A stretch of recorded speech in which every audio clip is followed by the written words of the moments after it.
Bueno, pues vamos a seguir, hermanos, con la enseñanza, un hombre conforme al corazón de Dios. Y vamos a tratar de avanzar en el tiempo para continuar con lo de David.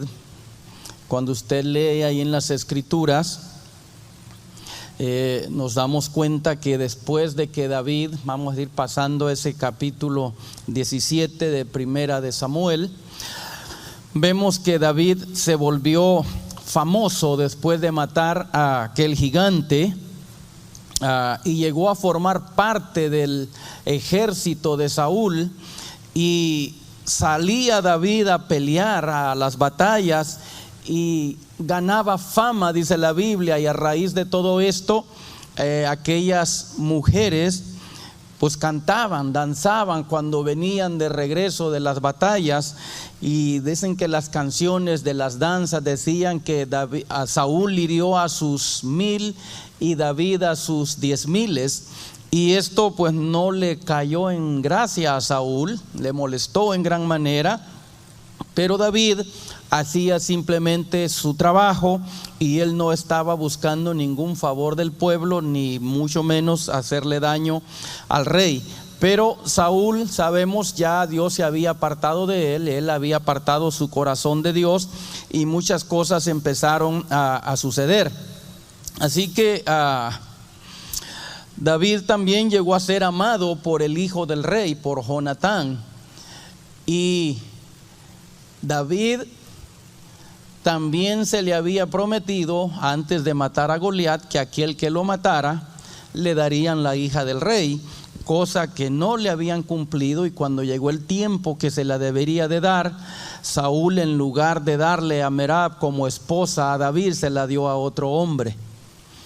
Aunque la Biblia también dice que Mical amaba a David. Y cuando llegó a oídos de David que de Saúl, que Mical amaba a David, le pareció bien a Saúl, pero en una manera siniestra, porque lo que Saúl estaba buscando era ocasión para poner a David en conflicto con los filisteos. Y cuando él le manda la propuesta a David, siendo pobre, él dijo: pues ¿quién soy yo para ser yerno del rey? No tengo ninguna dote, nada que darle. Y le comentaron a Saúl sus siervos, y Saúl, que ya tenía un plan en manos, le dijo: bueno, no es necesario ninguna dote, tráeme simplemente 100 prepucios de filisteos, y eso es más que suficiente. No me pregunte en público qué es un prepucio, porque no voy a entrar en ese tema. En público no.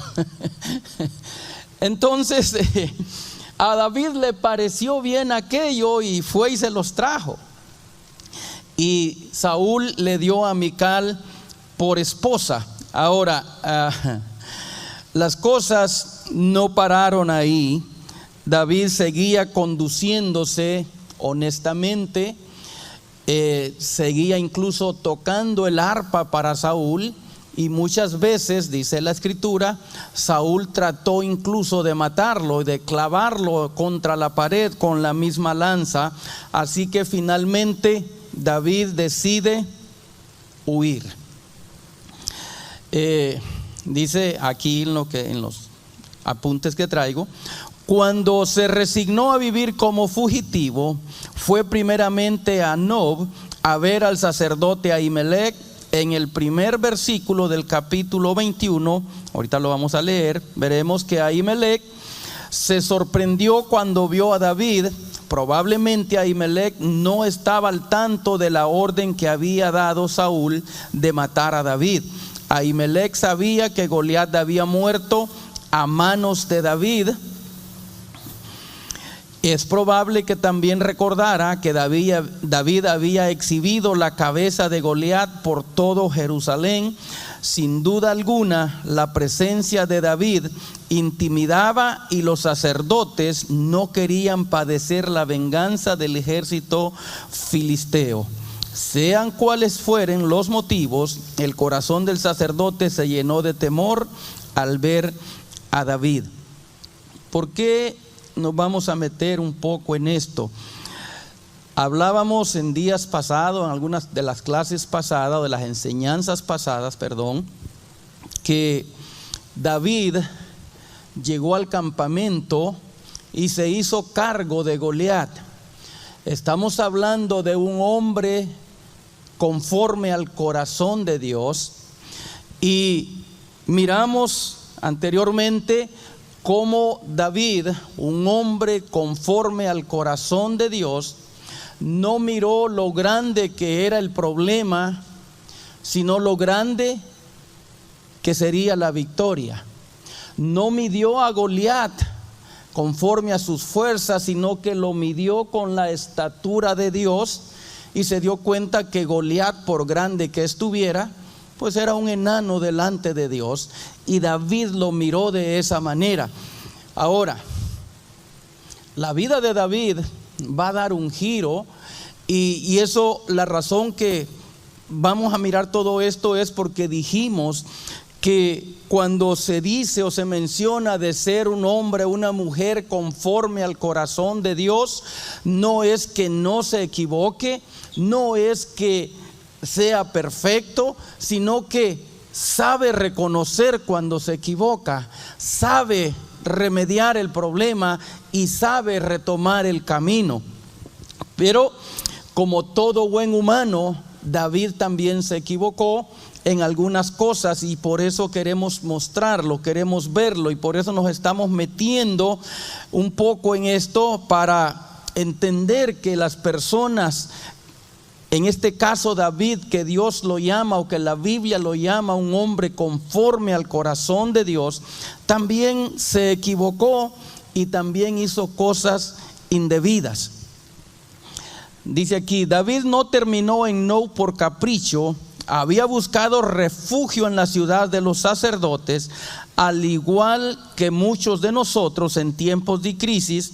Es probable que David haya deseado acercarse a los que parecían estar más cerca de Dios, lo cual no era una mala idea. ¿Verdad que cuando usted o yo tenemos una necesidad, no vamos a buscar a aquellos que nos van a dar un mal consejo? Cuando usted tiene necesidad, cuando tiene un problema, lo que debemos de hacer, lo recomendable es buscar a Dios, ir a Dios. Y a veces, pues como pensamos que Dios no nos escucha, pues vaya con una persona que le va a dar un buen consejo, que lo va a ayudar. Y normalmente la gente se acerca a aquellas personas que ellos creen que están más cerca de Dios. Pues David algo así parecido estaba haciendo. Abra su Biblia en el primer libro de Samuel, capítulo 21, y vamos a leer del versículo 1 al 9. Primer libro de Samuel 21, 1 al 9. Y cuando lo tenga, solo cuando lo tenga, dígame amén. Acuérdese que lo tengo sentenciado. ¿Ya estamos? Bien, dice: vino David a Nob, al sacerdote Ahimelech, y se sorprendió a Ahimelech de su encuentro, y le dijo: ¿cómo? ¿Vienes tú solo y nadie contigo? O sea, Ahimelech se sorprendió, y aquí es lo que quiero que usted mire. Y respondió David al sacerdote Ahimelech: el rey me encomendó un asunto y me dijo: nadie sepa cosa alguna del asunto a que te envío y lo que te he encomendado. Y yo les señalé a los criados un cierto lugar. O sea, le dijo: no vengo solo, vienen unos criados conmigo, pero se han quedado por ahí escondidos. Es lo que le está diciendo. Le he señalado un lugar. Y luego dice: ahora pues, ¿qué tienes a mano? Dame 5 panes o lo que tengas. El sacerdote respondió a David y dijo: no tengo pan común a la mano, solamente tengo pan sagrado, pero lo daré si los criados se han guardado a lo menos de mujeres. Y David respondió al sacerdote y le dijo: en verdad las mujeres han estado lejos de nosotros, y ayer y anteayer, cuando yo salí, ya los vasos de los jóvenes eran santos. Aunque el viaje es profano, ¿cuánto más no serán santos hoy sus vasos?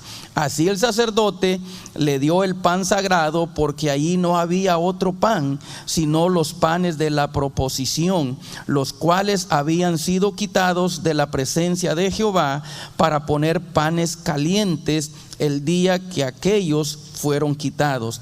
Y estaba allí aquel día detenido delante de Jehová uno de los siervos de Saúl, cuyo nombre era Doeg edomita, el principal de los pastores de Saúl. Y David dijo a Ahimelech: ¿no tienes aquí a mano lanza o espada? Porque no tomé en mi mano mi espada ni mis armas, por cuanto la orden del rey era apremiante. Y el sacerdote respondió: la espada de Goliat el filisteo, al que tú venciste en el valle de Ela, está aquí envuelta en un velo detrás del efod. Si quieres tomarla, tómala, porque aquí no hay otra sino esa. Y dijo David: ninguna como ella, dámela. ¿Okay?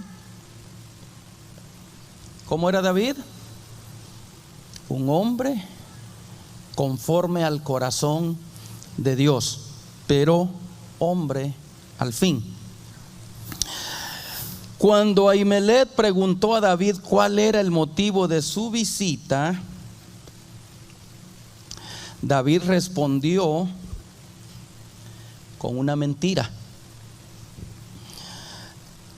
Es probable, no lo sabemos, que haya intentado preservar la vida del sacerdote, evitando que Saúl culpara a Ahimelech de ayudar a David. David estaba hambriento después de su viaje y pidió pan al sacerdote: dame 5 panes o lo que tengas. En el caso de David no se encontró ningún otro pan que no fuera el pan de la proposición. Cuando usted lee los versículos anteriores o capítulos anteriores, se da cuenta que David tuvo una conversación con Jonatán para que Jonatán investigara cómo estaba su situación, si todavía había gracia delante del rey o si el rey lo estaba buscando para darle cuello. Entonces Jonatán se prestó para esto porque eran amigos, amaba a David, y allí hablando hicieron un trato, y resultó que Saúl verdaderamente quería matar a David. Jonatán se lo hizo saber, así que no es que no tuvo tiempo, que porque la orden del rey era apremiante, no, David salió huyendo porque la orden de Saúl para matarlo era apremiante. Y lo más seguro es que el rey, o el sacerdote Ahimelech, no supiera de esta orden, pero era costumbre que si el rey había dado una orden, nadie debía de ayudar a David o se iba a meter en problemas esa persona. El caso es, amados hermanos, que David llegó porque tuvo que recorrer una gran distancia, contestó con una mentira y llegó con hambre. Ahora, ¿qué es lo que llama la atención de esto de que no había nada? Llegó al templo o al sacerdote y este no tenía más nada que darle excepto aquellos panes que habían sido removidos de delante de la presencia de Dios. Eran panes que los sacerdotes, estando santificados, los podían comer, pero no podían dárselos a cualquier persona. Ahora, el pan de la proposición, hermanos, lo que era o lo que significaba o lo que representaba es que Dios había hecho un pacto con el pueblo, y el pacto era que esos panes daban a entenderle al pueblo que la presencia de Dios estaría con ellos, y por eso esos panes estaban constantemente en el templo, porque era un recordatorio de Dios al pueblo, diciéndoles: mi presencia está con ustedes, está entre ustedes. Entonces, para mí, al venir Dios y darle este pan por medio o a través del sacerdote, le está dando un mensaje a David. David, al parecer, hermanos, había decaído.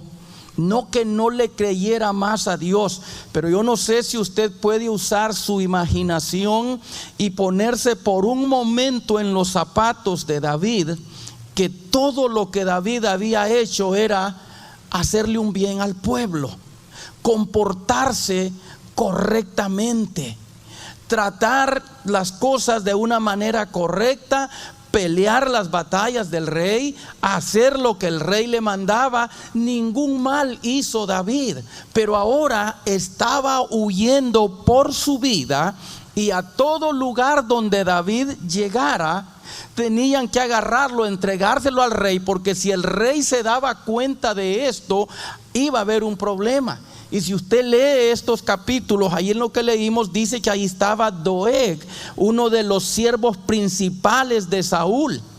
Y cuando usted lee en el siguiente capítulo, ahí encuentra que cuando Saúl se da cuenta que estuvo David allá en Nob y que el sacerdote no se lo hizo saber, Saúl se encendió, y este hombre le dijo: yo estaba ahí, y el sacerdote Ahimelech trató bien a David. Al punto que si usted sigue leyendo se da cuenta que Saúl los mandó a traer a él y a todos 84 o 85 sacerdotes justos, hombres de Dios, pero que la orden del rey era apremiante. El rey, acuérdese, estaba enfermo de celos, de envidias, de lo que fuera. El caso es que los mandó a traer y dio orden a sus siervos de que los mataran. Estos rehúsan hacerlo, y entonces le dice a este hombre, a Doeg: mátalos tú. Y los mató, y fue a la ciudad de Nob y destruyó todo. Esa era la orden del rey. Entonces la vida de David corría un grave peligro. Entonces David estaba frustrado, David estaba cansado, quizás perturbado, quizás no entendía bien las cosas, porque hasta esto no era un hombre adulto, era un hombre joven, era un muchacho todavía cuando todo esto le estaba sucediendo. Entonces, de alguna manera Dios le está tratando de dar un mensaje y decirle: así como estos panes representan mi presencia para con el pueblo, al dárselos el sacerdote a David, Dios es como si le esté diciendo: mi presencia está contigo en este exilio. Porque David estaba, hermanos, andaba volando bajo, para que me entienda. Pero Dios estaba tratando de darle un mensaje a David. Seguimos. Dice: Dios recordó a David su presencia y provisión, no solamente por medio del sacerdote de Nob, sino también de otra manera. Y viene una pregunta: ¿te parece una coincidencia que cuando David pidió un arma, la única que había en la ciudad no fuera otra que la espada de Goliat? Es posible que Dios estuviera tratando de recordar a David que con la ayuda de Dios había vencido a un enemigo más poderoso que Saúl. Ninguno de estos recordatorios parecía ser de ayuda, porque David había olvidado medir su obstáculo con la medida de Dios. Como humanos tenemos altos y tenemos bajos. Podemos andar un día muy fuertes en la fe, y a veces somos montoneros y nos sentimos fuertes y valientes, sobre todo cuando estamos en grupo. La presencia de Dios se mueve y así: échenme al diablo. El diablo no es tonto, hermano.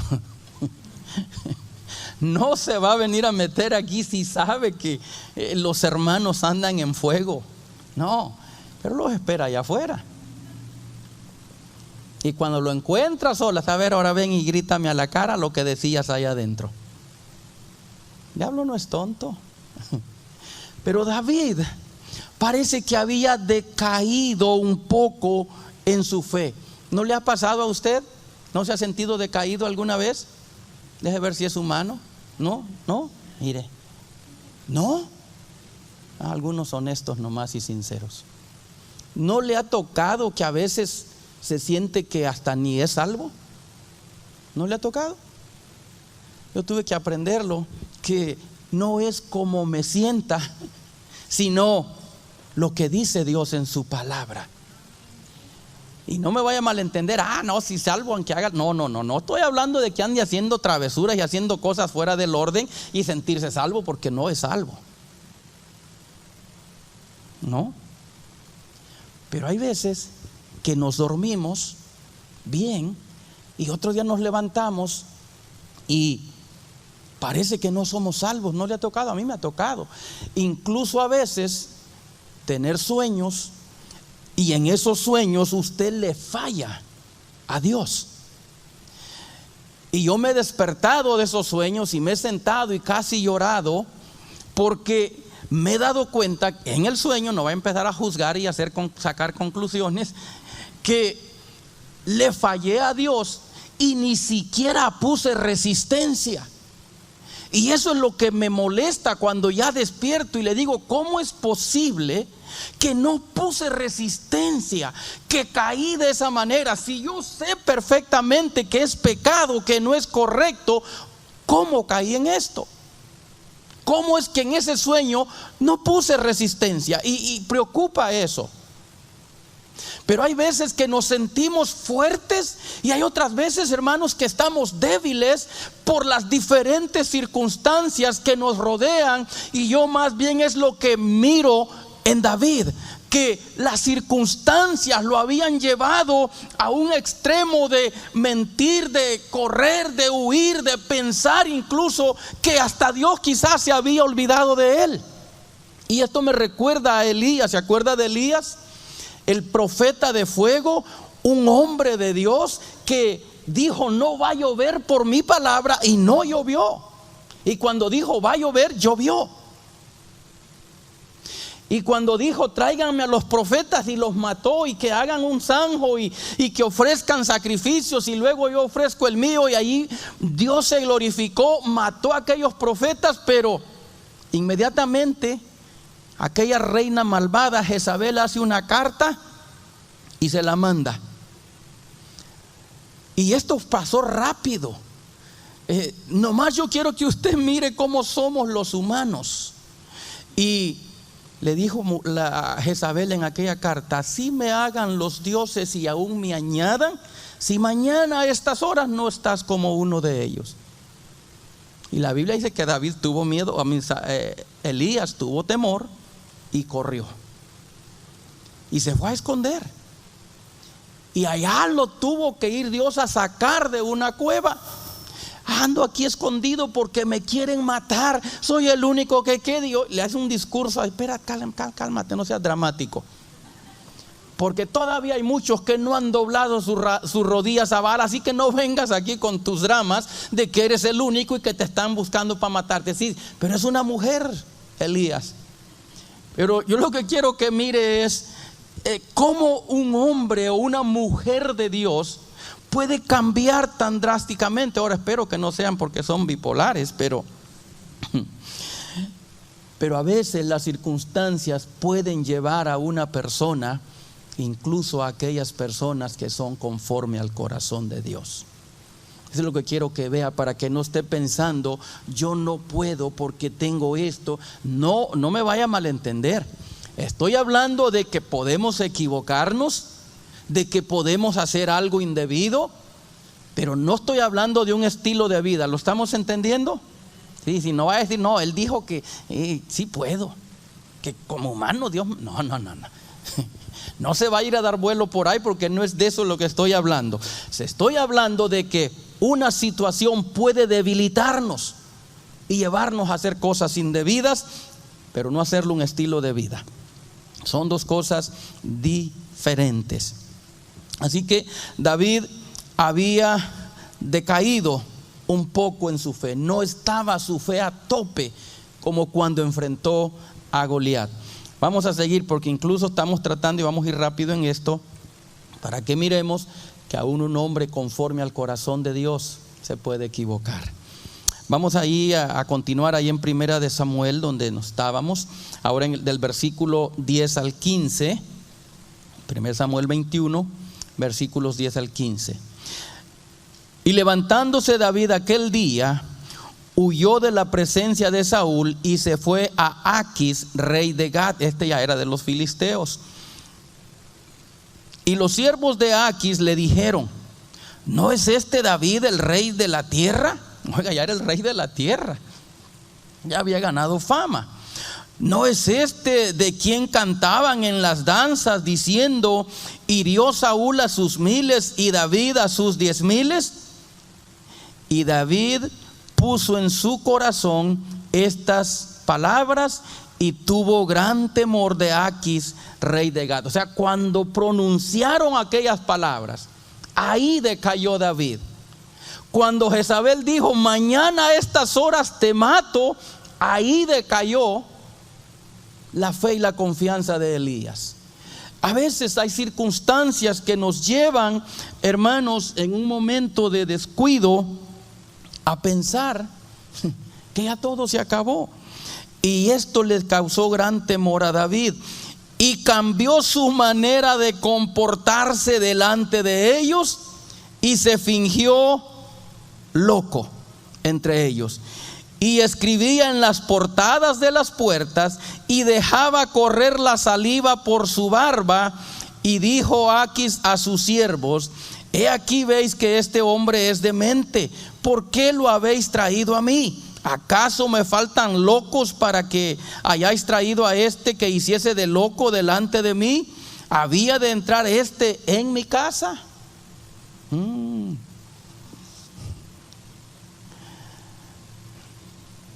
Cuando empezaron a decir: ¿no es este el que cantaban hirió a sus 10,000 y el otro sus 1000? ¿No es este el rey?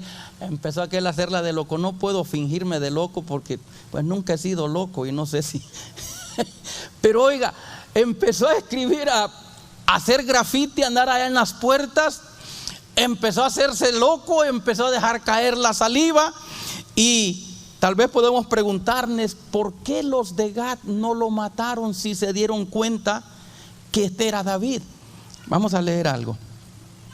Dice: David, que conocía a los paganos de su tiempo, sabía que se asustaban mucho al ver a un loco, y eran muy supersticiosos con respecto a matarlo. Tenían miedo de que se tratara de un demonio peligroso que tenía poder para hacer estragos en ellos en su próxima vida. Aparentemente, David no era solamente inteligente para cuidar ovejas, sino que también lo era para usar el sentido común. David sabía inmediatamente cuando él escucha aquellas palabras y sabe que está al descubierto, entonces se finge estar loco.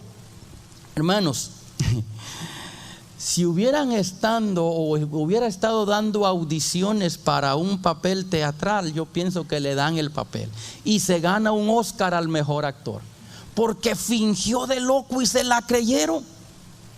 Se la creyeron. Ahora, ¿por qué lo hizo? Sí, andaba desesperado, sí, quería salvar su vida y por eso lo hizo. Mintió, fingió muchas cosas, estaba tratando de salvar su vida, pero lo estaba haciendo en sus propias fuerzas. Había olvidado que aquel que lo guardó del oso, del león, de Goliat, le estaba diciendo por medio de aquellos panes: David, mi presencia aún está contigo. Yo no sé si usted se ha sentido a veces abrumado por los problemas, pero vamos a ir mirando, vamos a seguir avanzando y nos vamos a dar cuenta de que hubieron muchas cosas que llevaron a David a hacer todo lo que hizo.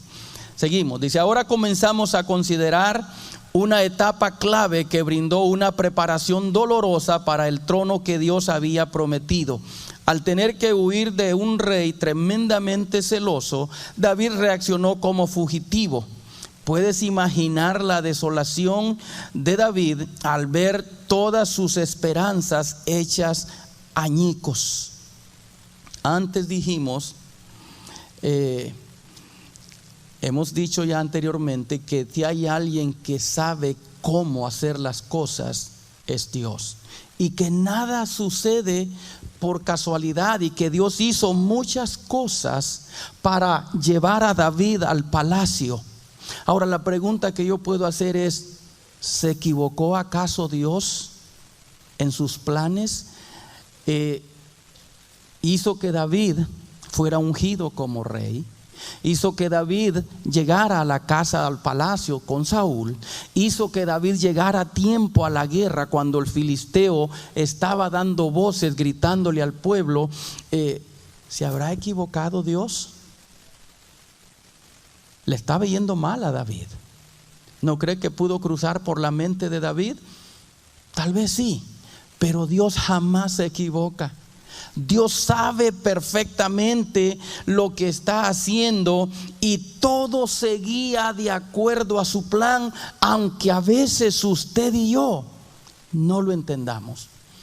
Yo le puedo asegurar que José no sabía lo que Dios iba a hacer en un futuro. No lo sabía.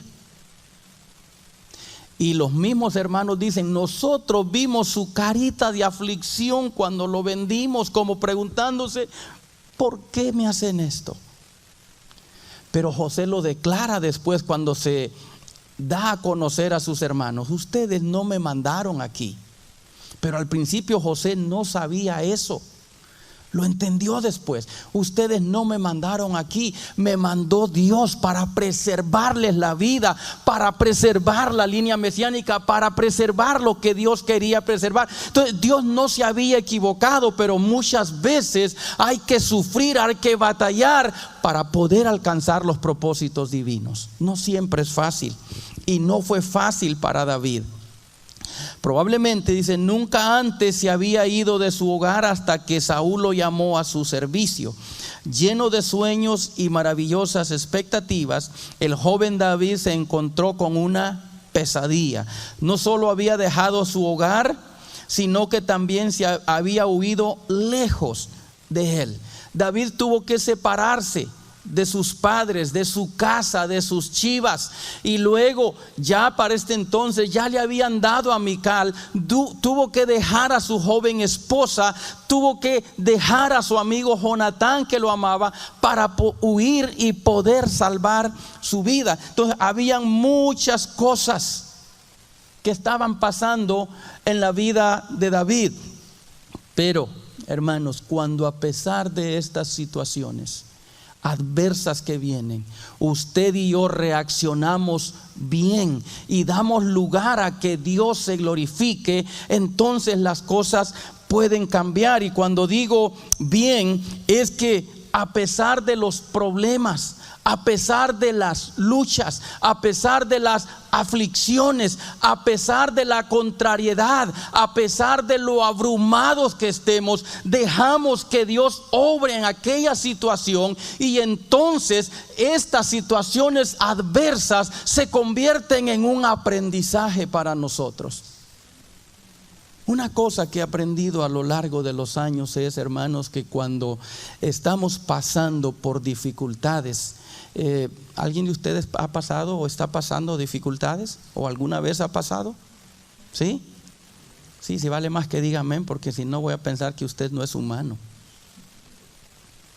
Los humanos sufrimos. ¿Sí? Sufrimos. Pero muchas veces, hermanos, cuando usted y yo le damos lugar a Dios de que Él trabaje en nosotros, esas aflicciones se convierten en herramientas para poder bendecir a otros más adelante. Ese es lo importante de creerle a Dios, de tener un corazón conforme al de Dios, porque aunque vengan luchas, aunque vengan pruebas, usted está consciente siempre de que Dios está en control, de que Dios no se ha olvidado y que algún propósito Él tiene. Entonces, lo que he aprendido es que cuando vienen estas situaciones, no empiece a preguntarse ¿por qué a mí? He oído a mucha gente quejarse. ¿Por qué me pasan estas cosas a mí? Como justificándose. ¿Por qué a mí? ¿Por qué? Hermano, lo que yo he aprendido es que cuando vienen estas cosas es decirle a Dios: Señor, ¿qué puedo aprender de esto? Ayúdame a sacar una buena calificación. Yo le digo una cosa, hermano: cuando es importante, es bueno estudiar, no solo secularmente, pero teológicamente. Pero más importante aún para mí es la escuela de Dios. Si usted lee la Biblia, se va a encontrar con la mayoría de estos hombres de Dios que batallaron y que sufrieron. Pero lo importante es darle lugar a Dios para que Dios haga lo que Él quiere hacer en nosotros, en nuestras vidas. Como todo ser humano, David se tuvo que haber sentido abrumado. Nos hemos sentido nosotros y Él sin duda lo hizo. Así está correcto. Y vamos a leer, pero vamos a dejar esto para la próxima semana, porque vamos a entrar ya en una etapa donde David, después de estar ahí con el rey de Gad, con Aquis, al darse cuenta del peligro que corría, David de ahí huyó y se fue para la cueva de Adulam. Y vamos a mirar ahí algunas cosas interesantes de personas que se unieron a David. Y ojalá podamos aprender algo de todo eso. Así que yo le voy a pedir que se vaya poniendo de pie. Creo que estoy bien, no sé si miro, creo que sí está correcto, ¿verdad? ¿Van a ser las 9 apenas? ¿O van a ser las 10? No me están funcionando muy bien los ojos de larga distancia, hermano. Así que póngase de pie y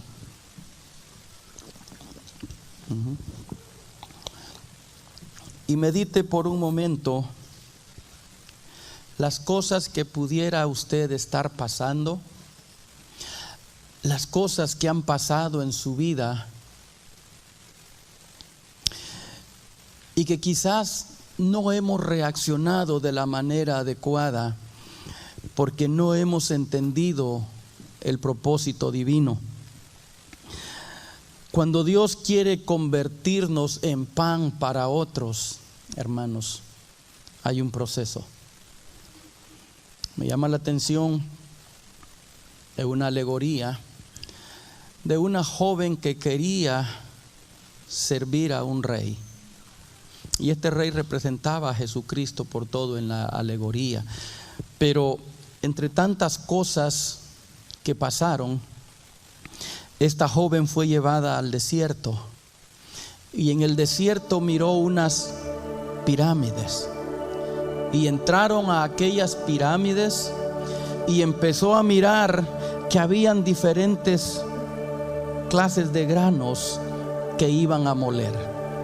Y algunos granos, el molido o el machacado era un poco más grueso y otros eran más finos. Y a ella le llamó la atención porque a unos los molían más que a otros.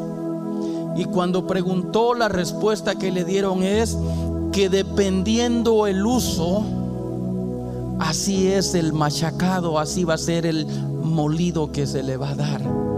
Y para poderse convertir en pan para otros, hermanos, muchas veces tendremos que ser molidos. hay cosas que aprender, porque no siempre va a ser fácil. Y yo miro mucho las situaciones que pasaron estos hombres de Dios en la Biblia, y no les pasaron por pecadores porque eran malos, sino que más bien fue un precio que tuvieron que pagar por servir a Dios. Y a veces nos acostumbramos a una vida fácil, a un evangelio fácil, barato, que no nos queremos comprometer, que es que si busco más, si yo anhelo esa presencia y empiezo a buscar y a trabajar, van a venir problemas, van a venir, como que tienen miedo a alborotar al diablo. Necesitamos cambiar eso y entender que Dios está buscando personas que aprendamos a tener amor y compasión de los demás.